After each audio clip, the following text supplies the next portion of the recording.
Selamat menyaksikan kisah nyata yang penuh haru dan penghinaan. Seorang pemuda sederhana, datang dengan niat suci untuk melamar gadis pujaan hatinya. Namun apa daya, dia justru diusir, dihina, dan ditertawakan di depan banyak orang. Hanya karena dia miskin. Saksikan kisahnya sekarang. Panas siang itu menyengat ketika seorang pemuda tampak menuruni angkot di pinggir jalan kampung. Topi lusuh menutupi sebagian wajahnya, kemeja flanel usang melekat di tubuhnya, dan celana jeans kumal tampak tak sepadan dengan sepatu kanvas penuh debu. Ia menarik satu koper kecil dan berjalan menyusuri jalanan tanah menuju rumah kontrakan paling ujung. Namanya Raka, usianya 27 tahun. Tak ada yang tahu siapa dia sebenarnya. Di balik penampilannya yang sederhana, Raka menyimpan rahasia besar. Dia adalah CEO muda dari sebuah perusahaan teknologi raksasa di Jakarta, Raka Tech Solutions. Perusahaan yang tahun lalu masuk daftar startup paling berpengaruh di Asia Tenggara. Tapi kali ini, Raka ingin menepi dari dunia gemerlap kota besar. Ia sengaja menyamar sebagai pemuda miskin untuk mencari sesuatu yang selama ini sulit ia temukan, ketulusan. Kontrakan ini yang paling murah, ya? Tanya Raka pada pemilik rumah. Iya, Mas, tapi mohon maaf. Di sini jangan harap bisa dapat perhatian kalau bukan orang berada. RT sini agak, ya begitulah. Pemilik rumah hanya tersenyum miris. Raka hanya tersenyum, meletakkan kopernya, dan duduk di depan rumah kontrakan sambil memandangi langit. Ia tidak datang untuk dihormati. Ia datang untuk menguji. Siapa yang akan menghargainya bukan karena uang, tapi karena dirinya yang sebenarnya. Hari pertama berlalu, warga kampung hanya sekilas melihat Raka. Tidak ada yang terlalu peduli dengan pemuda asing berpakaian lusuh. Beberapa anak muda malah sempat mencibirnya saat melewati warung. Halah, paling tukang bangunan nyasar ke sini. Namun Raka tak mengeluh. Ia tetap ramah, menyapa siapa saja yang ia temui. Termasuk saat seorang ibu tengah kesusahan, membawa belanjaan jatuh dari motor di depan gang. Raka cepat membantu. Tak disangka, ibu itu adalah Bu RT. Dan putrinya Indah sedang ikut belanja. Siang itu, terik matahari membakar aspal kampung. Suasana lengang, hanya suara burung dan sesekali deru motor tua melintas. Raka baru saja selesai menyapu halaman kontrakannya yang kecil, saat suara jatuh dan teriakan terdengar dari ujung gang. Ya Allah, belanjaan ibu jatuh semua. Raka berlari ke arah suara. Di sana, ia melihat seorang ibu paruh-baya terguling di samping motornya. Di belakangnya berdiri seorang gadis muda, cantik, mengenakan gamis coklat dan kerudung hijau zaitun. Wajahnya tampak panik. Tanpa banyak bicara, Raka langsung membantu mengangkat motor dan memunguti sayur, serta barang belanjaan yang berserakan. Peluh membasahi keningnya, namun senyum tak pernah lepas dari wajahnya. Terima kasih ya, Nak, kata sang ibu sambil menepuk bahunya. Gak apa-apa, Bu, sudah biasa saya bantu-bantu begini, jawab Raka sambil merapikan kantong plastik yang sobek. Gadis muda itu memperhatikan gerak-gerik Raka dengan tatapan heran. Ada sesuatu yang membuatnya penasaran bukan karena penampilannya, tapi karena caranya bersikap. Namamu siapa? Tanya si gadis. Raka, Mbak. Raka tinggal di mana? Di kontrakan ujung, yang dekat pohon mangga itu. Sang ibu langsung terdiam sejenak, lalu berkata dengan nada lebih dingin, "Oh, jadi kamu anak baru itu ya, yang katanya nganggur, baru pindah dari kota?" "Maaf Bu, saya memang lagi nyari suasana baru aja." Gadis itu menyambung, lebih ramah, "Aku Indah, ini ibu aku, Bu RT di sini." Raka mengangguk sopan, "Salam kenal, Mbak Indah, semoga nggak trauma naik motor ya." Indah tersenyum kecil. Sementara Bu RT masih menatap Raka dari atas ke bawah. Dalam hatinya, dia sudah mulai menilai, anak ini pasti bukan siapa-siapa. Jangan sampai dekat-dekat Indah. Setelah semuanya beres, Raka pun pamit. Tapi semenjak hari itu, Indah diam-diam mulai memperhatikan Raka. Ia sering melihat Raka membantu tetangga, ikut bersih-bersih masjid, dan tak pernah sekalipun mengeluh meski hidupnya tampak pas-pasan. Dan tanpa mereka sadari, takdir mulai menjalin benang merah kisah yang akan mengguncang kampung kecil itu. Sejak kejadian di jalan kampung itu, hubungan antara Raka dan Indah perlahan berubah. Bukan menjadi pasangan, bukan juga sebagai teman dekat, tapi seperti dua jiwa yang saling memperhatikan dari kejauhan. Indah sering berdiri di beranda rumahnya, pura-pura menyiram tanaman hanya untuk melihat Raka menyapu halaman kontrakan. Sementara Raka, setiap kali melihat Indah lewat, hanya tersenyum sopan tanpa berani menyapa lebih dulu. Hari-hari pun berlalu. Suatu sore, hujan deras mengguyur kampung. Raka tengah berteduh di warung kecil. Ketika ia melihat Indah kebingungan menuntun motornya yang mogok. Tanpa pikir panjang, Raka segera berlari menembus hujan. Motornya kenapa, Mbak? Entahlah, mati tiba-tiba. Aku mau ambil paket titipan ibu di pos. Kalau Mbak nggak keberatan, saya dorongin sampai depan rumah. Indah sempat ragu. Tapi saat melihat mata Raka yang jujur dan penuh ketulusan, ia mengangguk pelan. Sepanjang jalan yang becek dan berlumpur, Raka mendorong motor dengan sepatu dan celana yang sudah basah total. Indah menahan payung di atas kepala mereka, mencoba menahan malu karena dibantu oleh pria yang oleh ibunya sering disebut pemuda pengangguran. Sesampainya di depan rumah, Bu RT muncul dengan wajah bingung melihat anaknya pulang basah kuyup bersama pria yang sangat ia hindari. Indah, kamu kenapa pulang sama dia? Bentaknya. Motor Indah mogok, Bu, dia bantu dorong dari warung. Bu RT hanya menatap tajam ke arah Raka, tanpa mengucapkan terima kasih. Ia menarik Indah masuk ke dalam rumah dan menutup pintu. Raka hanya berdiri di situ, kedinginan, lalu tersenyum dan berjalan kembali ke kontrakan. Tapi berbeda dengan ibunya, hati Indah justru mulai goyah. Dalam diam, ia merasa nyaman dengan sikap Raka. Tak ada pria lain di kampung itu yang mau membantu tanpa pamrih, apalagi dengan kesabaran dan kesantunan seperti itu. Keesokan harinya, Indah memberanikan diri ke kontrakan. Raka, ia membawa semangkuk sop hangat dan sebuah handuk bersih. Ini buat kamu, biar nggak sakit habis hujan-hujanan kemarin. Raka terkejut. Tapi ia terima dengan senyuman hangat. Terima kasih, Mbak Indah. Ini sop terenak yang pernah saya cium aromanya. Mereka tertawa kecil. Dari senyum kecil itu, tumbuhlah benih cinta yang perlahan menghangatkan dua hati. Meski dunia belum tentu merestui mereka, hubungan antara Raka dan Indah makin erat. Meski mereka jarang terlihat bersama di tempat umum karena tekanan dari Bu RT. Tapi hati keduanya sudah saling terpaut. Raka tetap menjaga jarak dengan hormat.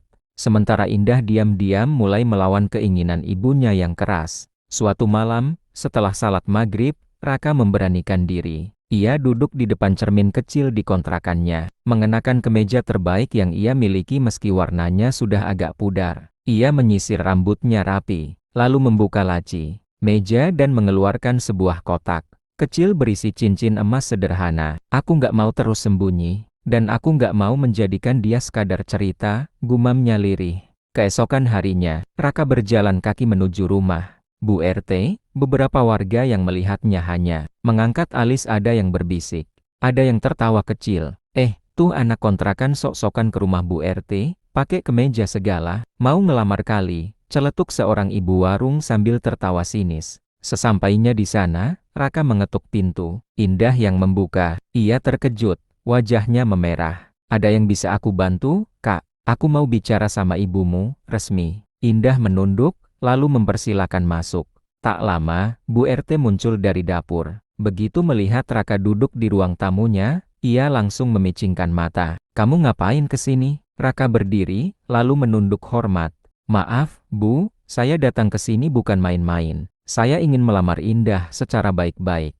Hening, seketika ruang tamu berubah jadi beku. Detik berikutnya, Bu RT tertawa keras dan menghina. Kamu bilang apa barusan? Melamar anak saya? Betul, Bu, saya memang bukan siapa-siapa di mata warga sini. Tapi saya akan bertanggung jawab dan memperlakukan Indah dengan baik. Nak, kamu sadar nggak diri kamu siapa? Kontrakan aja masih numpang. Sepeda motor kamu itu kayak besi tua. Lamar anak saya? Hahaha. Terdengar suara warga yang mulai berdatangan ke halaman karena suara tertawaan Bu RT. Keluar kamu dari rumah saya, jangan pernah mimpi. Anak saya nggak cocok sama pemuda kere macam kamu, bentaknya sambil menunjuk pintu. Indah hanya bisa menangis, tak kuasa membantah di hadapan ibunya dan warga. Dengan tenang, Raka menutup kotak cincinnya. Ia tersenyum kecil, menatap Indah sebentar, lalu berkata, terima kasih sudah memberi saya jawaban, Bu, saya paham sekarang. Lalu Raka melangkah pergi dihina, ditertawakan, dan diusir di depan banyak orang. Namun tak ada satu pun yang tahu, langkah kaki itu bukan langkah pemuda miskin yang putus harapan, tapi langkah seorang raja tanpa mahkota, yang sedang bersiap membuka kedoknya. Raka berjalan keluar dari rumah Bu RT tanpa menoleh ke belakang. Wajahnya tetap tenang, tapi langkahnya berat. Bukan karena sedih ditolak, tapi karena kecewa ternyata dunia masih buta oleh penampilan dan harta. Warga berkumpul di depan rumah, menatapnya sambil berbisik-bisik. Itu pemuda kontrakan yang nekat ngelamar anak Bu RT. Dia pikir siapa? Udah miskin, modal nekat doang. Beberapa bahkan tertawa terbahak-bahak.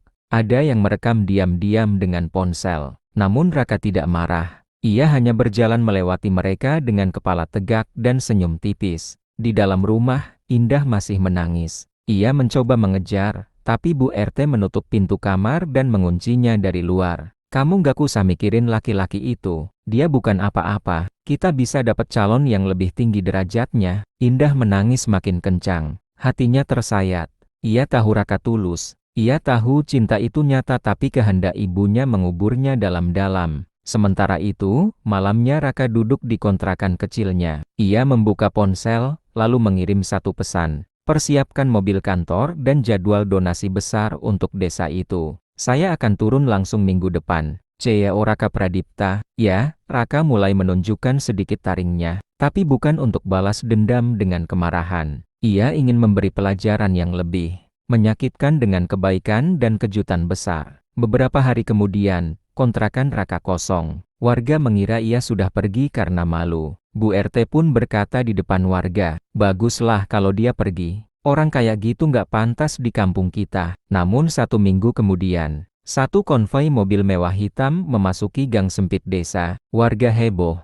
Mereka keluar dari rumah, penasaran. Bahkan jalan sampai macet, karena warga berdesakan ingin tahu siapa yang datang. Dari dalam mobil utama, seorang pria keluar mengenakan jas rapi dan kacamata hitam. Semua tercengang. Itu Raka, namun bukan Raka dengan topi lusuh dan motor tua, tapi Raka Pradipta, CEO muda pemilik perusahaan teknologi yang fotonya sering muncul di TV, media, dan majalah bisnis nasional. Seketika wajah warga memucat.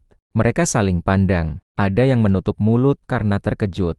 Ada yang langsung menarik ponselnya untuk merekam. Raka berdiri di tengah kerumunan. Lalu ia angkat mikrofon, berkata dengan suara tenang. Beberapa minggu lalu, saya pernah datang ke desa ini untuk sebuah alasan pribadi. Saya tidak datang sebagai siapa-siapa. Hari ini saya kembali bukan untuk membalas, tapi untuk berbagi. Semua terdiam. Tak ada yang berani bicara. Termasuk Bu RT, yang wajahnya kini memucat dan gemetar. Kerumunan warga desa terdiam. Semua mata menatap Raka, pemuda yang dulu mereka hina dan usir. Kini berdiri gagah dengan jas elegan dan rombongan mewah di belakangnya. Tak ada lagi topi lusuh, tak ada lagi motor tua yang ada, hanyalah aura berwibawa dari seorang pemimpin besar. Bu RT berdiri mematung di teras rumahnya. Wajahnya pucat pasi, seakan darahnya turun ke kaki. Indah, yang sejak mendengar suara mobil keluar dari rumah, menatap sosok itu dengan mata berkaca-kaca. Itu Raka, tapi bukan Raka yang dulu. Nama saya Raka Pradipta, ucapnya pelan tapi tegas melalui mikrofon. Saya adalah pendiri sekaligus CEO dari Raka Tech Solutions. Perusahaan teknologi yang mungkin pernah kalian lihat di televisi. Tapi hari ini, saya tidak datang untuk memperkenalkan diri. Saya datang untuk berterima kasih. Warga saling pandang. Bu RT terlihat mulai limbung. Terima kasih, karena dari kalian saya belajar bahwa kemiskinan bukan soal materi, tapi tentang cara manusia memperlakukan sesamanya. Suasana hening, beberapa warga mulai menunduk, malu. Mereka ingat ejekan-ejekan mereka, tatapan sinis mereka, tawa merendahkan mereka semua kini menghantam balik. Saya datang juga bukan dengan tangan kosong, lanjut Raka. Perusahaan kami memilih desa ini sebagai lokasi program sosial tahunan. Mulai hari ini, kami akan bangun rumah baca, internet gratis, dan pelatihan kerja untuk pemuda-pemuda di sini. Tepuk tangan mulai terdengar ragu, malu, namun akhirnya membahana. Warga tak percaya, pria yang dulu mereka hina kini memberi begitu banyak untuk mereka. Tapi tidak semua bisa ikut bertepuk tangan. Di teras rumah itu, Bu RT duduk lemas di kursi plastik, menunduk dalam-dalam. Matanya kosong, seluruh tubuhnya seolah tak kuat menanggung rasa malu. Indah berdiri di belakangnya, menatap Raka dengan air mata. Ia ingin berlari memeluknya, ingin meminta maaf, tapi langkah kakinya berat. Ada luka di hatinya bukan karena dibohongi, tapi karena tak bisa membela orang yang ia cintai di saat paling dibutuhkan. Raka memandangnya sekilas, lalu tersenyum. Senyum itu bukan senyum menang, tapi senyum perpisahan, yang menyakitkan. Usai sambutan dan pembukaan program, Raka kembali ke mobil. Saat hendak pergi, beberapa warga mencoba meminta maaf, menyalami tangannya, bahkan memeluknya sambil menunduk. Tapi Bu RT hanya bisa menatap dari jauh. Seperti patung yang kehilangan suara dan harga diri. Raka menatap keluar jendela mobil. Satu kalimat terakhir melintas dalam pikirannya. Kadang, diam adalah balas dendam paling menyakitkan. 2 minggu berlalu sejak kejadian memalukan itu. Nama Raka Pradipta masih jadi buah bibir di kampung. Warga mulai berubah lebih ramah, lebih rendah hati. Program sosial dari perusahaan Raka berjalan lancar. Pelatihan kerja, wifi gratis di balai desa, hingga renovasi untuk masjid setempat. Namun, satu rumah yang kini sunyi rumah Bu RT. Ia tak lagi keluar seperti biasanya. Ia jarang menegur warga. Bahkan kegiatan PKK yang biasanya ia pimpin pun kini diambil alih orang lain. Harga dirinya runtuh sejak rahasia Raka terbongkar. Hinaan yang ia ucapkan masih membekas. Bukan hanya di benak Raka tapi di telinga semua warga. Sementara itu, Indah masih menyimpan luka. Ia merasa bersalah. Bukan karena ditinggalkan, tapi karena diam di saat yang seharusnya ia berdiri di samping Raka. Dan pada suatu sore yang tenang, terdengar suara mobil hitam berhenti di depan rumah Bu RT. Indah mengintip dari jendela, dan napasnya tercekat. Raka keluar dari mobil, sendirian, tanpa rombongan, tanpa protokol. Bu RT yang duduk di ruang tamu, hanya bisa membeku. Tok, tok, tok, Raka mengetuk pintu. Indah membuka, wajahnya canggung, matanya merah. Suaranya pelan, "Raka." "Halo, Mbak Indah, boleh saya bicara sebentar dengan Ibu?" Indah menoleh ke belakang. Bu RT masih duduk diam. Setelah beberapa detik, ia akhirnya mengangguk lemah. Raka masuk dan duduk di kursi yang sama tempat ia dulu dihina dan diusir. Tapi kali ini, suasananya berbeda, sunyi, menegangkan, tapi tak ada dendam. Di mata Raka hanya ketenangan. "Bu, saya datang bukan untuk membuka luka lama. Saya hanya ingin mengatakan satu hal. Sebelum saya benar-benar pergi dari desa ini." Bu RT menunduk, tak sanggup menatapnya. "Saya datang ke desa ini bukan karena saya sedang lari, tapi karena saya ingin mencari seseorang yang bisa menerima saya, bukan karena jabatan atau harta." Suara Raka bergetar pelan, "Dan saya pikir, saya hampir menemukannya di sini."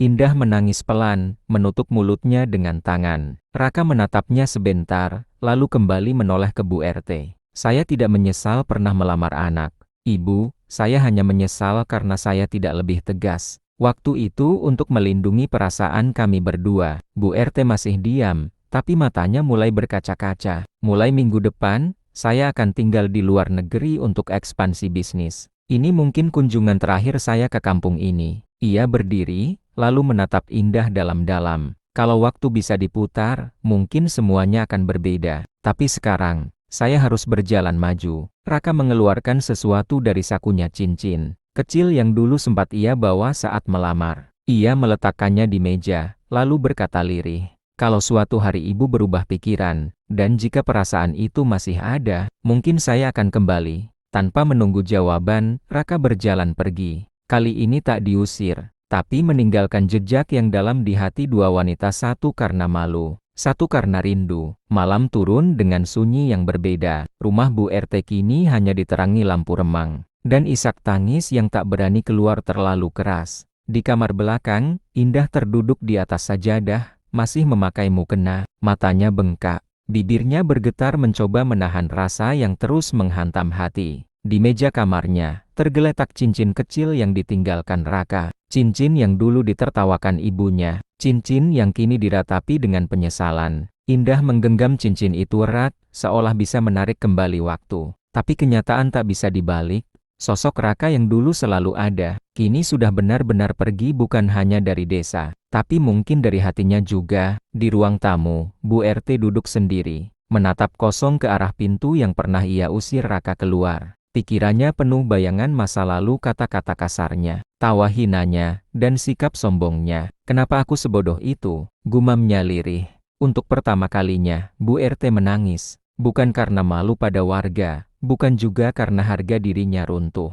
Tapi karena ia sadar, ia telah menghancurkan kebahagiaan anaknya sendiri. Demi gengsi, Indah keluar dari kamar, berjalan perlahan ke arah ibunya. Mereka duduk bersebelahan, tanpa suara, hanya kesedihan yang mengisi ruang. "Ibu," ucap Indah pelan, suaranya parau. "Aku benar-benar sayang sama dia." Bu RT menoleh, memandangi anaknya yang selama ini selalu ia kontrol. "Ibu juga salah, Nak. Ibu terlalu buta. Ibu kira dia cuma orang miskin. Tapi ternyata, dia lebih kaya dari siapapun yang pernah ibu kenal. Dan lebih tulus dari siapapun yang pernah kamu dekati." Indah menggeleng. "Yang aku sesali, bukan karena dia kaya, Bu, tapi karena kita nggak pernah kasih dia kesempatan menunjukkan siapa dia sebenarnya." Tangis pecah di antara mereka. Dua hati yang sama-sama terluka, oleh ego, oleh prasangka, dan oleh waktu yang tak bisa diulang. Di luar rumah, angin malam berembus pelan. Kampung sudah tidur, tapi penyesalan di rumah Bu RT masih terjaga. Di tangan Indah, cincin itu tetap ia genggam, seperti kenangan yang tak bisa ia lepaskan, tapi juga tak bisa ia miliki kembali. 2 bulan berlalu sejak Raka meninggalkan desa. Tak ada lagi mobil mewah masuk gang sempit itu.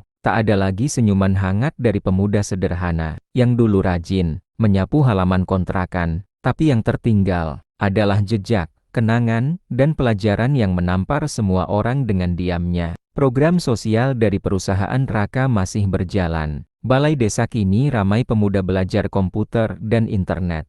Warga yang dulu mencibir, kini sering menyebut nama Raka dengan hormat meski dalam bisikan penuh rasa bersalah. Namun tak satu pun dari mereka tahu, Raka tidak pernah benar-benar menoleh ke belakang. Ia kini menetap di Singapura, memperluas jaringan bisnis ke Asia. Sosoknya sering muncul di majalah bisnis, berita TV, dan video motivasi. Tapi tak pernah sekalipun ia menyebut tentang desa kecil itu. Ia diam, tapi diamnya lebih lantang dari ribuan kata balas dendam. Di rumah Bu RT, suasana masih sepi. Tak ada lagi tamu yang datang seperti dulu. Gengsi yang selama ini dibanggakan, kini tak berharga tanpa respek dari warga. Bu RT lebih banyak di rumah. Ia mulai ikut pengajian, banyak merenung. Tapi rasa malu pada Raka tak pernah hilang. Sementara Indah, gadis itu tak pernah lagi menerima lamaran dari siapapun. Meski banyak pria kota datang, dalam hatinya, hanya ada satu nama yang belum terganti. Ia masih menyimpan cincin kecil itu di dalam laci. Terbungkus sapu tangan berwarna biru muda warna kesukaan Raka. Kadang ia berdiri di beranda, memandangi jalan depan rumah, menunggu tanpa berharap,